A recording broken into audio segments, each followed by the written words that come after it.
Hello, welcome to the Jazz Ranch, Hip Cats and Groovy Chicks. I've had a request to give you an exercise on Rootless Voicings. So I'm going to give you an exercise which takes Rootless Voicings through the cycle of fifths, playing 2-5-1s. And this will get you acclimated, or, a way to drill these particular Rootless Voicings in a way that is an exercise as opposed to applying them to a tune. Later on I will apply them to a tune so you can see the practical application, but it's good to have an exercise or a drill to practice these and get good at them that way. Now these are the preferred voicings when you're playing, particularly with a trio where the bass player is playing the roots, and you want to play rootless voicings, which are more modern or contemporary sounding than root position chords. So you want these voicings, you want to learn these, and you want to be able to play them proficiently and be able to switch between, different inversions. So the preferred inversions are the first inversion and the third inversion. And the first inversion is called the A form. The third inversion is called the B form. Now what I mean by that is the starting chord. When we play a 2-5-1, we have a 2-5-1, the 2 chord being the 2 in the scale, the second step of the scale, a 5 being the fifth step of the scale, and the 1 being the root of the scale, of the key.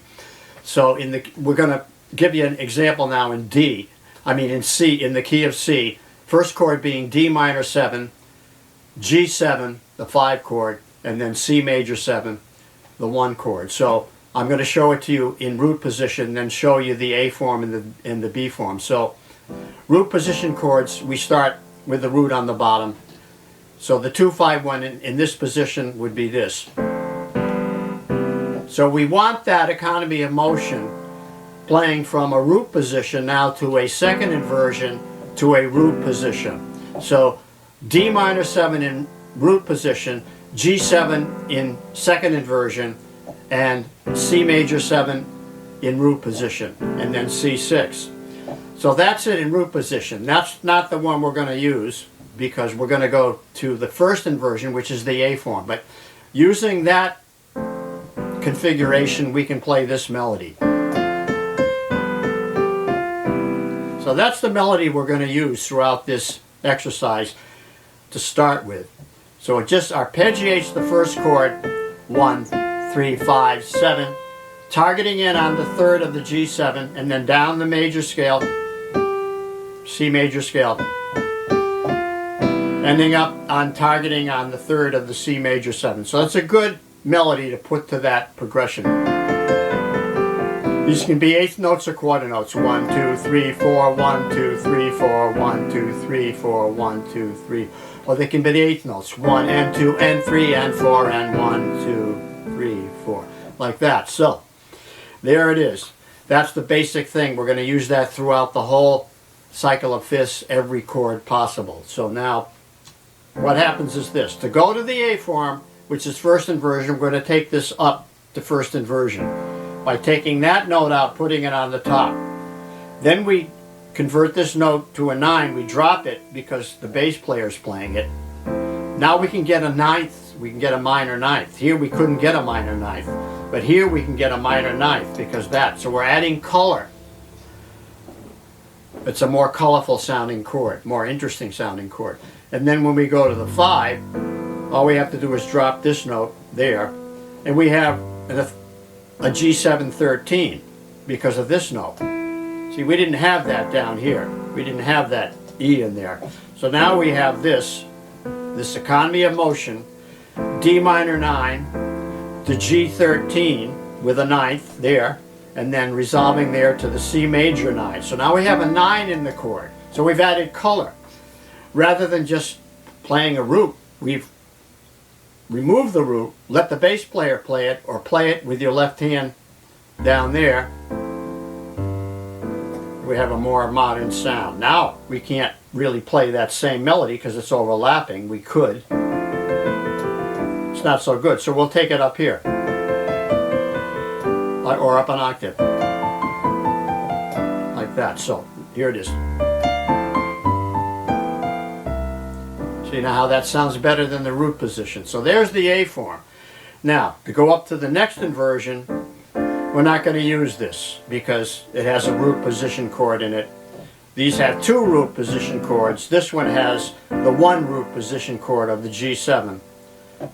So we're going to go up to the third inversion, which in this case of C is kind of high, but for illustration I'm going to show it to you. So we go up here, drop the root, add the ninth. Now we have this nice harmony in here. So there's the D minor 9, here's the G13, and there's the C major 9 with the roots like it. See, so now you have that. What do we have there? We have the 7th, the 9th, the 3rd, the 5th, going to the 3rd, the 13, the flat 7, the 9, ending up on the 7, 9, 3, 5. So you get a more interesting sounding chord. You know, now you can do this. Or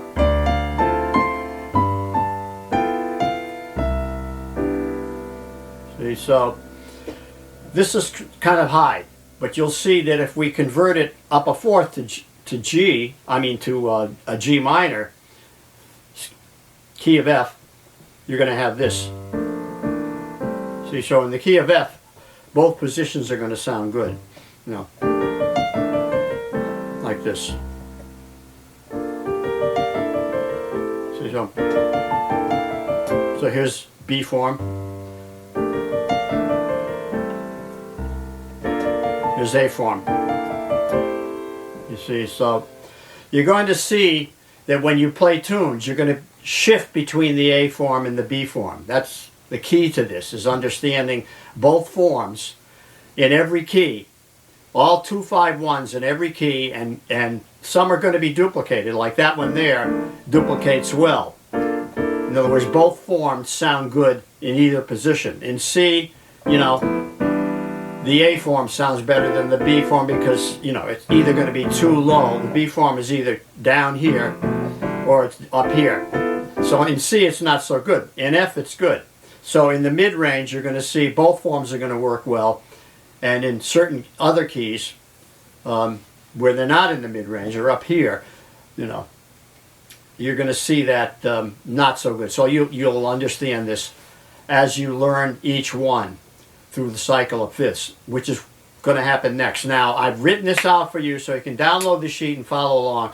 But you really want to learn this from the keyboard visually and in your hands and in your ears. You want to hear this, and then I'm going to show you how to put them in a song so they're going to make sense. They're not just a drill, but you need to drill these and you need to learn them in every key, every 2-5-1, in every key and every position, both the A form and the B form. So here we go with the exercise.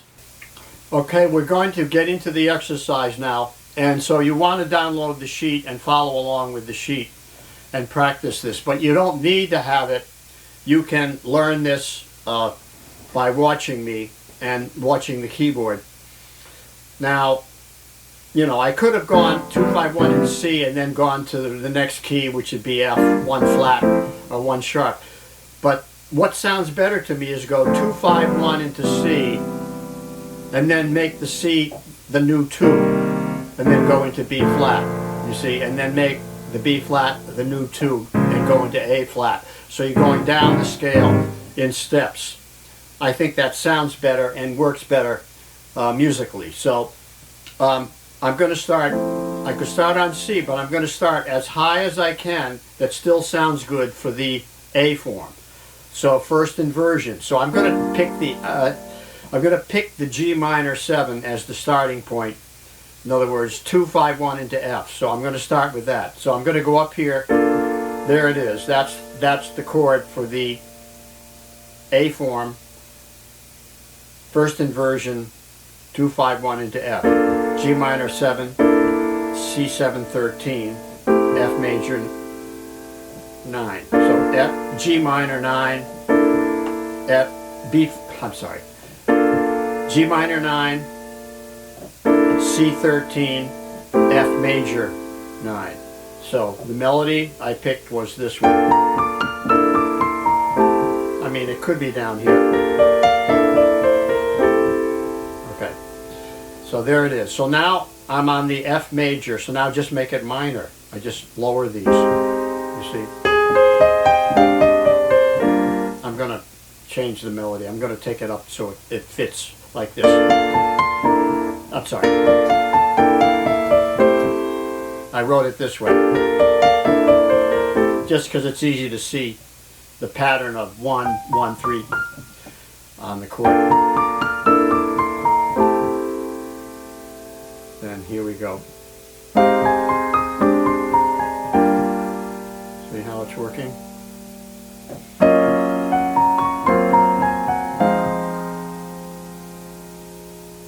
Good. So now we're on D flat, so we want D flat minor.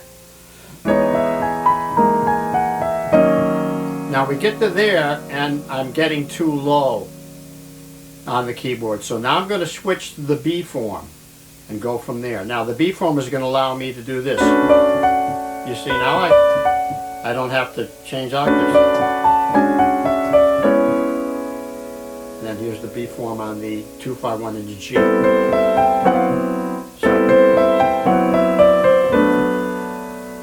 So that's the complete 6 now. I'm going to do these 2 extras. And here. Now there I'm going to switch. I'm on the E flat scale now. So I'm going to go to E flat minor. So now I'm going to switch to the A form.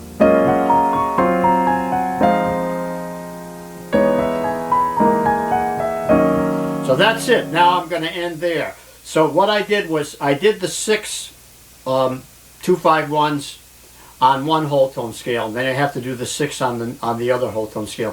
But I put 2 extra in there to show you how you would switch from one position to the other.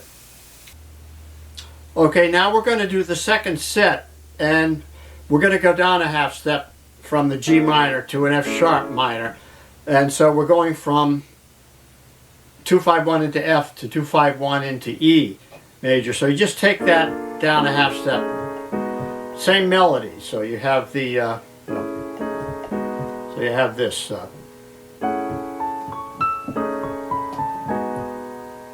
into E, now into D, now into C. That's a good one, right? Because that's the C. Well, you want to understand that. So now we're going to go to C minor. Now here we're in C major, so now we're going to shift up to the B form. You know, because we could go down there, but we're going to go up here.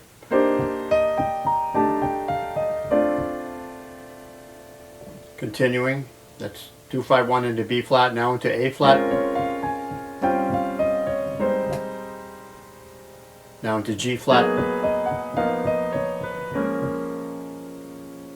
That's the whole series. Now we can continue. We're in the B form. I'm sorry. So I always use the A form for that one. So I'm not used to that position. You get used to these. So now we'll shift up to we're in E now, so we're going to go to E minor, so we'll shift up to the B form. And here it is. On the A form. And then, so there you have the whole series, you know, plus a couple extras in there in the exercise, which you can now practice this from the score or just drilling it from the keyboard, which is the best way to do it. So now I'm going to show you the application in a specific song. Alright, now I'm going to show you a song in which I use these voicings. I'm going to show you these voicings, Rootless Chords voicings on the song Moonlight in Vermont. This is from my book now, so here we go. E flat major there. So now we're not going to worry about 2-5-1 yet, but we're going to just play the E flat major there like that. First, so E flat major in its A form, to the C minor now in B form, to the F minor 9 now in A form, to the B flat 7 in B form. There, that's the progression there for the first part. So it goes like this.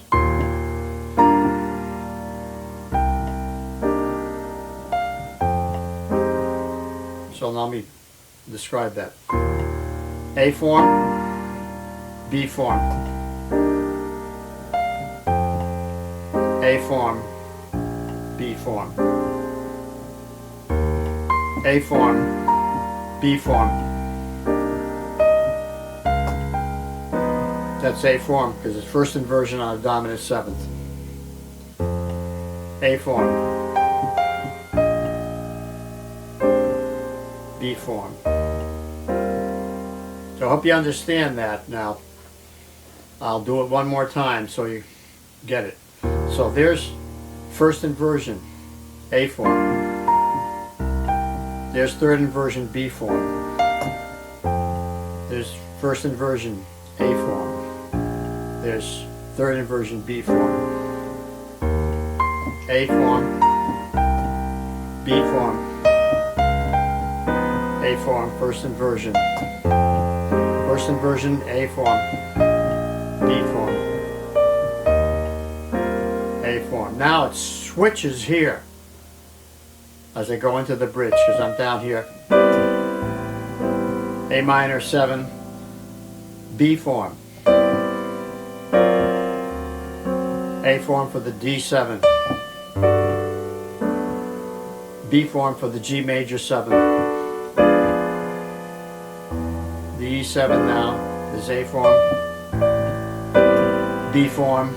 So he keeps alternating A form, B form. So you have to understand that the A form is always going to be first inversion and the B form is always going to be third inversion. So you can see that here. Now we go up to here. Third inversion, so it's the B form. A form, first inversion. Third inversion, A form. Okay. B form. A form. B form. A form, first inversion. Now we're back to. See, so it's very coherent. In other words, the chords stay right in a good position, right in the mid-range, and you shift between the A form and the B form depending on where the melody is. You know, what you're doing in your right hand will vary, but you always want to keep these in this mid-range and work them. Let's listen to it. I'm putting the bass note in for clarification.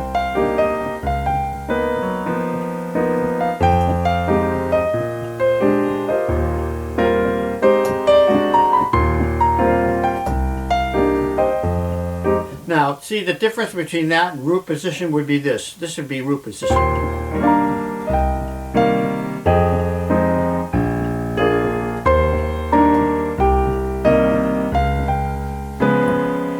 See, it's not so good. There's a lot of what I call economy of motion in these chords.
Okay, I hope this has helped you out with the rootless voicings to learn these. They're so important for modern jazz piano playing, contemporary jazz piano.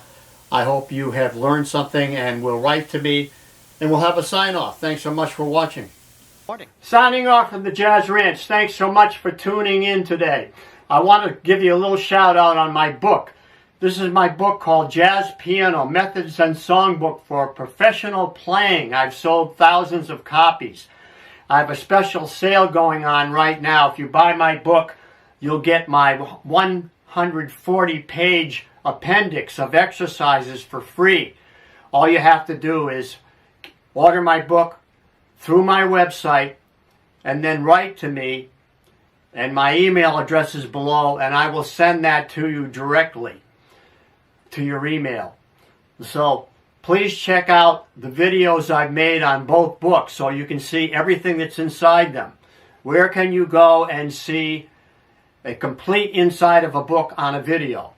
Only here at the Jazz Ranch. So thanks for tuning in today. Please give me a comment. I love to hear from you. I always answer all comments. You'll see that I do answer all comments if you give me enough time. And until next time, in the words of my great friend upstairs, Hermie Dressel, I'll say, swing loose. We'll see you next time around. Be cool. Bye-bye.